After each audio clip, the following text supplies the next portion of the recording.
básicamente la diferencia en interpretación de los dos hemisferios es que el hemisferio derecho, por ponerlo en términos simples, es el hemisferio del Gestalt, el hemisferio que interpreta el mundo como una unidad y que forma sentido implícito de las cosas. Digamos, el que hace todo el procesamiento inconsciente también. El que se encarga de las tareas no verbales, el que se encarga de todo lo que está por debajo del lenguaje, todo por debajo del ego conciencia, y el que se encarga, digamos, de como la comunicación con el subconsciente, el de los sueños, eh, el que está mayormente relacionado con la inspiración creativa y que tiene como una connotación de incertidumbre, que eso es lo que me gusta a mí porque eso tiene mucho en común con la manera en la que yo pienso de la relación de la certidumbre y la incertidumbre. El del hemisferio derecho es uno que está a gusto con la paradoja, es como lo describe este güey. Está tranquilo con el hecho de que el mundo es paradójico. O sea, une la unión y la separación, ¿no? Porque esta es otra de las cosas que dice que la unión y la separación pueden estar unidas o separadas en sí mismas. Verbeek, digo, McGilchrist. Y dice que, digamos, la versión del hemisferio izquierdo es que la unión y la separación en sí como conceptos están separados, y en el hemisferio derecho la unión y la separación en sí como conceptos están unidos. O sea, no hay paradoja entre la unión y la separación. O sea, que no necesitas certidumbre ontológica para formar sentido de las cosas. No necesitas entender todo para saber que estás haciendo lo correcto y que estás sobreviviendo y que tienes una especie de verdad pragmática o darwiniana y no una estática, digamos, newtoniana, como diría Peterson, y que es la que le gusta al hemisferio izquierdo, una verdad estática newtoniana. Eh, Haz de cuenta que ese es el hemisferio derecho y el hemisferio izquierdo tiene su interpretación del mundo que es más relacionada con la lógica, con el orden, con el lenguaje, con las cosas que maneja el ego conciencia, con la particularización, o sea, con el estudio del todo en partes, que tiene mucho que ver con el método científico. Es el del enfoque, ¿no? El hemisferio izquierdo es el del enfoque, el hemisferio derecho es el que tiene como que una perspectiva más amplia, más generalizada, menos enfocada, pero más sabia a la vez. Y el izquierdo, te digo, tiene todo esto. Y entonces, como el izquierdo tiene el lenguaje y tiene las matemáticas y tiene pues la autorreflexión y tiene todas las cosas elegantes acerca de nosotros como humanos, elegantes en términos culturales civilizados, en el mundo moderno le damos como esta falsa hegemonía eh, sobre el hemisferio derecho. El hemisferio derecho es el humilde, pero es el sabio, es el que se conecta con el mundo de afuera. Esa es otra de la manera que lo describe este güey. Es cuenta que el hemisferio izquierdo, o sea, tu máquina de conceptos y de lenguaje y todo eso, tu ego conciencia, se comunica con el hemisferio derecho, y el hemisferio derecho es el que se comunica con el mundo que está afuera. El hemisferio izquierdo, digamos, no se comunica directamente con el mundo que está afuera, sino que se comunica con el hemisferio derecho, lo que el hemisferio derecho le presenta de lo que entiende del mundo que está afuera. Y entonces haz de cuenta que básicamente la relación es entre una madre que tenemos adentro de nosotros, que es el hemisferio derecho, que sabe que el mundo es infinitamente complicado y esa madre es humilde, pero esa madre no habla y sabe, haz de cuenta que el hemisferio derecho es el que está en contacto y sabe todo, es bien sabio, no sabe todo, pero por ejemplo, es el que sabe lo procedimental, sabe cómo andas en bicicleta y cómo respiras y cómo circula, tú sabes, eso está bien difícil. Pero bueno,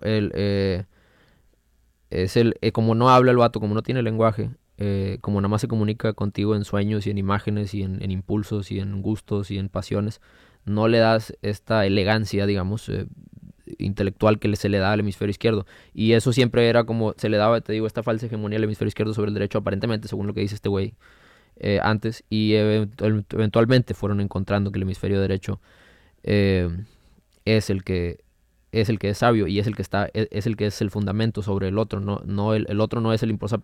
Es más fácil sobrevivir con el puro hemisferio derecho que con el puro hemisferio izquierdo. O sea, en caso de que tengas una lesión en uno o en otro.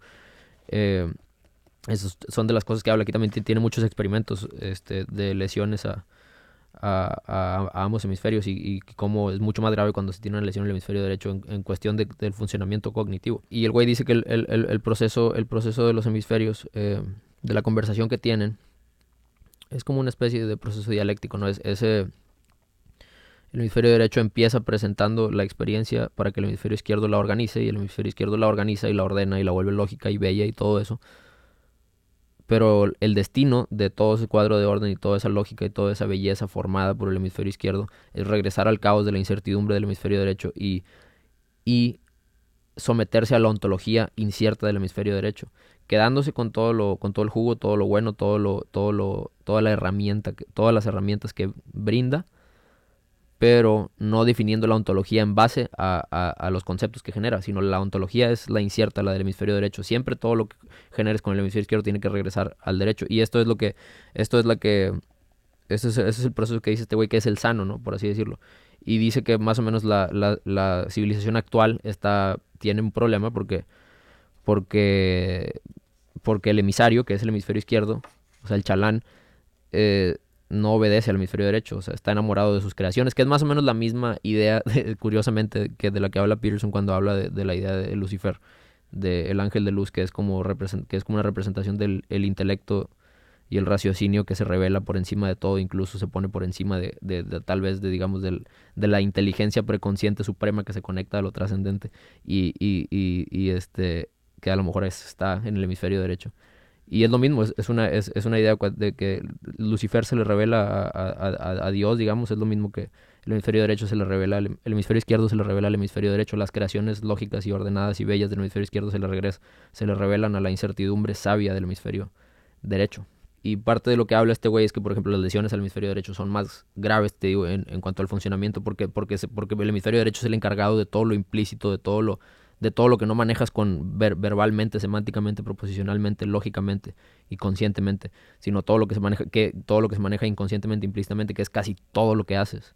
Es la idea de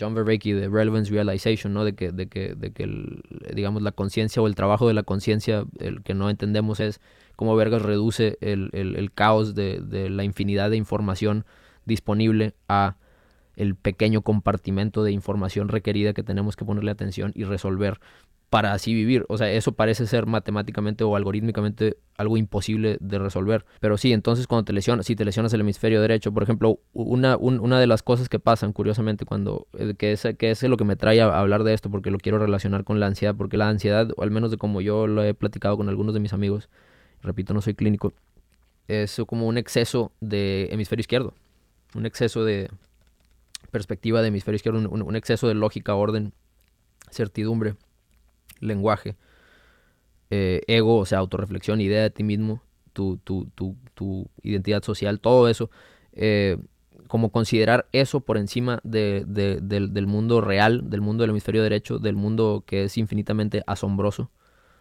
Eso es un poquito relacionado a la ansiedad, siento, porque haz de cuenta que lo que sucede, una de las cosas que dice, por ejemplo, cuando te lesionas el hemisferio derecho, pasa esto que se llama prosopagnosia, que es como ceguera de caras, ¿no? Es como que dejas de poder identificar caras, porque pues las caras de las personas son un poquito, o sea, objetivamente hablando, son muy difíciles de identificar, o sea, todos los perros, todos los pinches perros se parecen, o sea, es como nosotros, todos los humanos nos parecemos, somos casi iguales, o sea, pero nosotros como somos de la misma especie, tenemos una pinche maquinaria implícita para hacer una identificación de caras bien específica entre nuestra propia especie, una separación. Y eso cuando hay lesiones en el hemisferio derecho, como es implícito, como es esa cosa que se hace sola y es ese gestalt que entiendes sobre alguien, eso se va y pasa que las personas no pueden reconocer caras. O sea, hay personas que tienen esa lesión y pueden hacer todo lo demás, todo lo lógico, todo lo secuencial, lo que tiene que ver con el hemisferio izquierdo, lo verbal y así, todo lo hacen bien. Pero lo implícito, cosas como reconocer caras, no lo pueden hacer bien. Imagínate el tormento que es no poder reconocer caras, o sea, es una pinche pesadilla ese pedo. Otro síntoma es también como este acartonamiento de la realidad que se da cuando tú crees que la realidad es tus conceptos.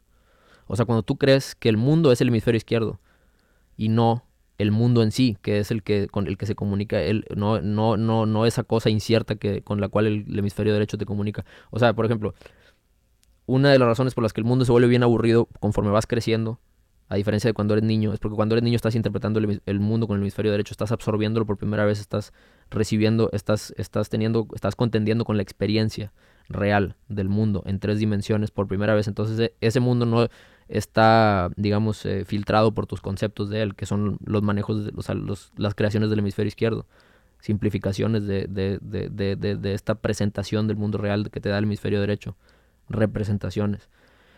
Y entonces lo que pasa es que cuando eres niño, pues el mundo es fascinante, los colores, los olores, los sonidos, la música, los paisajes, el cielo, las nubes, o sea, el agua, todas las experiencias son, son mágicas cuando eres niño, porque las estás recibiendo como son. O sea, el mundo nunca deja de ser asombroso, el mundo es infinitamente asombroso, no es, o sea, es infinitamente, nunca te puedes aburrir aquí. Es infinitamente asombroso, o sea, hay asombro por todos lados para ti, si lo ves con el hemisferio derecho. Pero si lo ves con el hemisferio izquierdo, o sea, te digo, conforme vas creciendo el hemisferio izquierdo se va volviendo más sofisticado también, es una de las cosas que menciona McGilchrist aquí en el libro, que pues obviamente cuando eres niño el hemisferio derecho es el que funciona, o sea, tu niñez como desde que naces hasta los 8 o 9 años, no me acuerdo cuándo es cuando menciona, antes de que formes un ego básicamente, porque tiene mucha relación el hemisferio izquierdo con el ego y el hemisferio derecho con el subconsciente en términos de psicología así más entendible.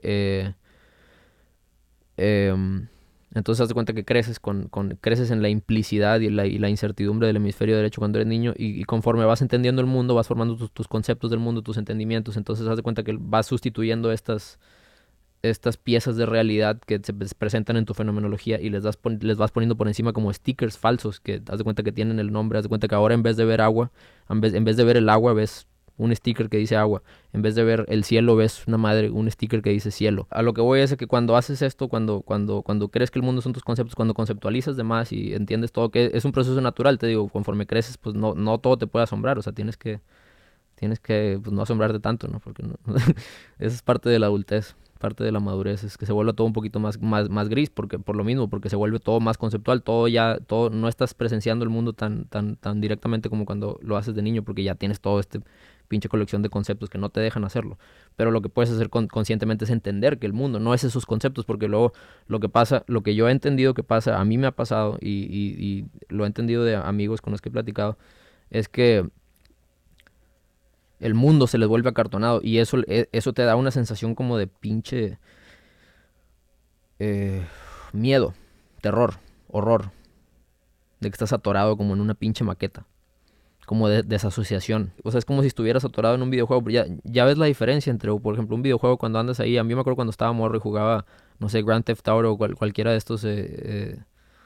¿Cómo se llamaba el otro? El de pinche Saints Row, creo que se llamaba. No me acuerdo cuál era el juego que jugaba. Que eran estos juegos de open world o Red Dead Revolver, todos esos juegos de open world que andabas cagando el palo, andabas ahí. A mí me gustaba andar nada más de que roaming, me gustaba andar sin hacer las misiones, nada más viendo qué pedo, viendo la periferia del territorio, ¿no?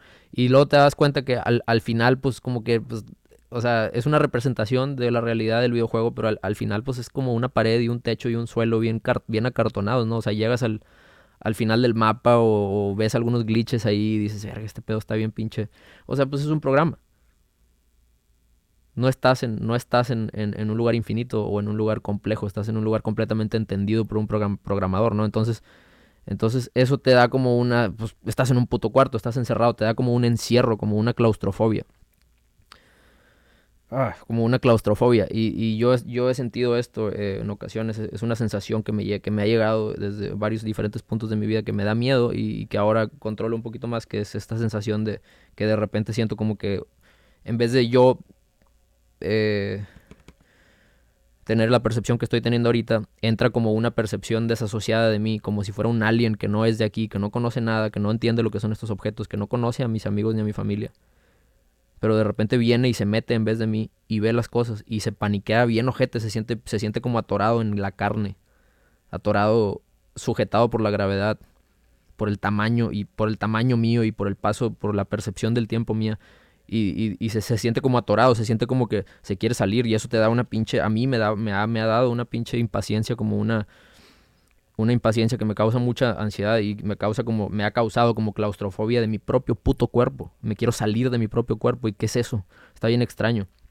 Pero es esto que te pasa, es esta misma idea que te pasa cuando te enfocas de más en los pinches conceptos y empiezas a creer que el mundo es tus conceptos y entonces es la misma idea, o sea, das cuenta que lo empiezas a interpretar como si fuera un open world, o sea, como Grand Theft Auto y como si ya lo conocieras todo y como si no hay nada nuevo y nada de sorprendente, nada de asombroso. Entonces ese pedo te empieza a hacer pensar lo mismo también de tu propio pinche cuerpo y de tu propia familia, de tu propia gente alrededor tuyo. Todo se vuelve conceptual y conocido y se vuelve como una maqueta, ¿no? Se vuelve como una pinche maqueta y entonces sabes que estás en un mundo falso, entendido por alguien. Y eso te da como te da esta pinche como sensación de separación mental, de que hay algo en ti que no quiere estar aquí, que no se siente familiar, y esa es la palabra, familiar, porque eso es lo que hace el hemisferio derecho, la familiaridad, a diferencia de la desasociación. Hay una película, Vivarium, con Jesse Eisenberg, el actor que está muy chida y habla de esto. Hay esa película, dos ejemplos que me gustan, esa película de Jesse Eisenberg que se llama Vivarium, y un episodio de una serie que se llama Xavier the Renegade Angel, creo, de Adult Swim, en la cual descompone, anda cagando el peso, una pinche serie bien loca, anda cagando y descompone la realidad. Algo hace, se mete con un pinche algo en la realidad y haz de cuenta que se descompone todo y literal es como le dicen, de que está jugando con una máquina, no sé qué está haciendo. Distorsiona la realidad, la descompone. Y haz de cuenta que la gente pasa de ser gente, es una animación bien bizarra como quiera, pero la gente pasa de ser gente reconocible con sus cosas individuales que los vuelven individuos y el mundo familiar y gente familiar a ser como una maqueta y la gente son como que piezas de Lego, no me acuerdo, como piezas de plástico con la cara todos iguales y no son diferentes, simplemente son como reiteraciones de lo mismo, son como conceptos de personas. Conceptos de personas y el concepto de una ciudad en vez de personas y una ciudad. Y eso es lo mismo que pasa en la película de Vivarium. Es una pareja que andan buscando una casa y andan ahí, ¿no? Como en unas oficinas de esas de que andan como, ¿saben? Vendiendo folletos y así, enseñando folletos. Y luego van a una y hay un güey, ahí va, agarran un folleto y hay un güey que está ahí como sentado, pero parece un puto robot, ¿no? Es un pinche ser humano. No quiero contar toda la película, ¿no? Pero hay un güey que está todo raro y está así como obviamente se ve bien pinche creepy, ¿no? O sea, el vato parece un robot, parece como un AI. Y los atiende, pero todo extraño, así haz de cuenta como que cero familiaridad, como si fuera como robótico, como te digo, como conceptual, como del hemisferio izquierdo, como se ven las cosas, como se ve el mundo acartonado cuando lo estás viendo con el hemisferio izquierdo. Pero el resto del mundo ahí es real, es normal, pero ese vato se ve falso, se ve como acartonado, se ve como conceptual. Y luego ese vato es el representante, te digo, de esta nueva fraccionamiento colonia que hacen, que les está que les está enseñando y luego se los lleva a verlo. Y haz de cuenta que van así, van manejando, van en el carro y luego se ve así, se van viendo las nubes y se van viendo los alrededor hasta que de repente entran como al vecindario.